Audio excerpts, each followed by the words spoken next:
कि मेरा विश्लेषण ये है कि जितने मुस्लिम वोट थे केजरीवाल के साथ चले गए, पूरी मुस्लिम वोट। मैं सबरवाल जी सीधी बात करने वाला आदमी हूँ, सनातनी आदमी हूँ, झूठ नहीं बोलता। पूरी मुस्लिम वोट केजरीवाल के साथ गई, पूरी हिंदू वोट बीजेपी के साथ गई। सिंपल विश्लेषण है, 2% वाली बात नहीं होती है।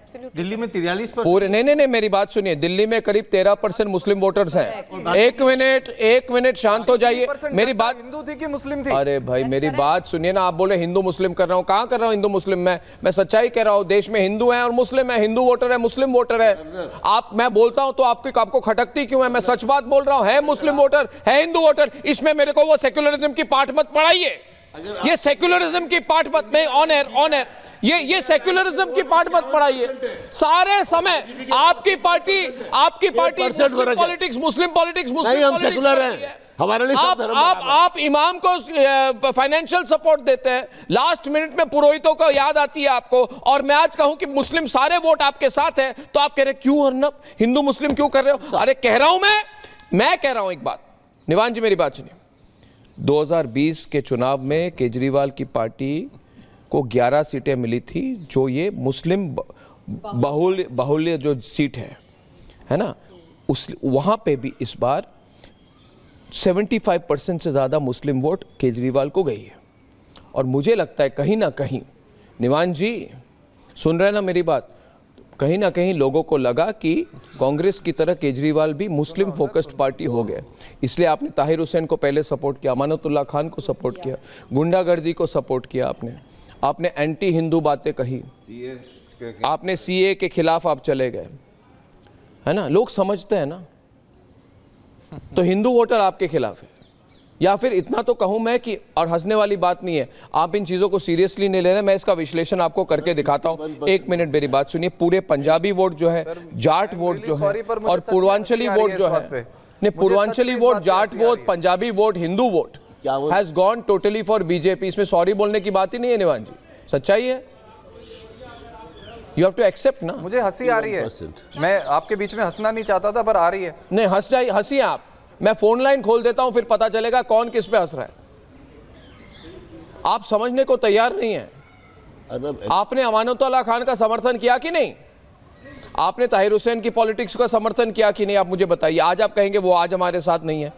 पंजाबियों ने आपको क्यों छोड़ दिया? सर हम जाट वोट आपके खिलाफ क्यों चले गए? राजनीति नहीं समझते, हम हिंदू मुस्लिम की राजनीति नहीं समझते। ये झूठ है। आप हिंदू मुस्लिम पूरी समझते हैं और करते हैं आप। सबरवाल जी आप समझते, 43% जनता ने वोट दिया है, उसमें हिंदू भी हैं, उसमें मुस्लिम भी हैं। एक मिनट आप क्या कह रहे हैं? 43% वोट मिला है हमें दिल्ली में, उसमें हिंदू भी हैं, उसमें मुस्लिम भी हैं, उसमें सिख भी हैं, उसमें सब हैं सर। नहीं गलत बोल रहे हैं आप। मैं बताऊं आपको 75% ज्यादा मुस्लिम वोट क्यों मिले हैं? आपको 75% हिंदू वोट नहीं मिली है। सच्चाई समझ लीजिए ना। आप अवॉइड कब तक करेंगे निवान जी? अभी डेटा आ जाएगा। 43% डेटा आ चुका है, डेटा से पढ़ के बता रहा हूं आपको, आप शॉक्ड हो जाएंगे। ओमकारेश्वर पांडे जी हमारे साथ हैं, आपका ज्ञानवर्धन कर देंगे इस विषय पर। ओमकारेश्वर जी मैं गलत कह रहा हूं क्या? ओमकारेश्वर जी मैं गलत कह रहा हूं क्या? देखिए, दिल्ली के चुनाव में मैं आपकी बात तो नहीं, मैं दिल्ली के चुनाव की बात कर रहा हूँ।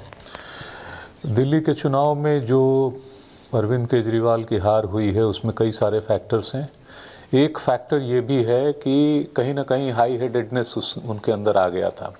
वैसे दिल्ली की जनता का मिजाज आप देखेंगे तो हिस्टोरिकली आप पाएंगे कि यहाँ पर करप्शन के खिलाफ जो है दिल्ली की जनता बहुत सेंसिटिव उस मसले पर होती है। जो करप्शन के खिलाफ लड़ता है उसके साथ चली जाती है, और अगर उस पर करप्शन पाया जाता है तो तुरंत बाहर भी कर देती है। 93 में मदन लाल खुराना पर आरोप लगे, उनको हटाना पड़ा, और बाद में वो 5 साल में 3 मुख्यमंत्री बीजेपी के आई चली गई। जब तक शीला दीक्षित की सरकार ने विकास के काम किए, अच्छे काम किए, दिल्ली की जनता ने भरपूर सहयोग दिया, कॉमनवेल्थ घोटाला उनके सामने आया, और उसके बाद शीला दीक्षित सरकार, कांग्रेस सरकार बाहर हो गई।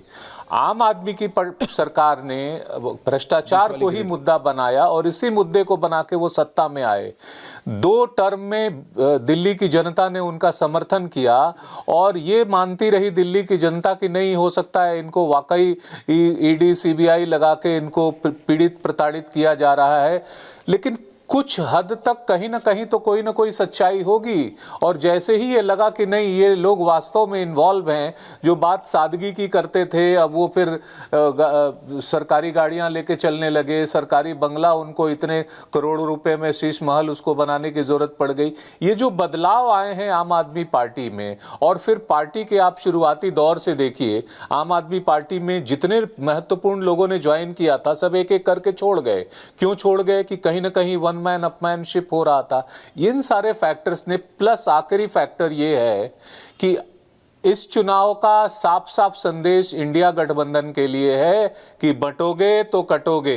कम से कम 15 सीटें ऐसी हैं जिसमें कांग्रेस पार्टी ने आम आदमी पार्टी को नुकसान पहुंचाया है। उसकी 2-2.5% सीटें बढ़ी हैं, वो एक सीट भी हासिल नहीं कर पाई, लेकिन नुकसान उसने कर दिया है। वैसा ही नुकसान जैसा आम आदमी पार्टी ने गुजरात में किया, हरियाणा में बटोगे तो कटोगे की बात आपने कही, पल भुगतना पड़ा। अगर बटोगे तो कटोगे, मुझे लगता है आप मुस्तफाबाद की एनालिसिस भी कर दीजिए।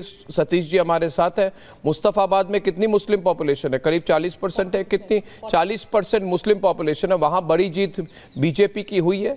तो मुझे लगता है कि जितने हिंदू वोटर हैं उन्होंने 2020 के दंगों को देखा और उसके बाद और इनका नुकसान किया है। नहीं, ओवैसी की बात नहीं है, ओवैसी की बात नहीं है, नहीं, ओमकारेश्वर जी, ओवैसी की बात नहीं है। इतना ज्यादा मुस्लिम पॉपुलेशन जहां पे है वहां पे बीजेपी की रिकॉर्ड जीत हुई है। मतलब पूरी ऑलमोस्ट 90% हिंदू वोट कंसोलिडेट हो चुकी है। ये बात आप मानते क्यों नहीं है?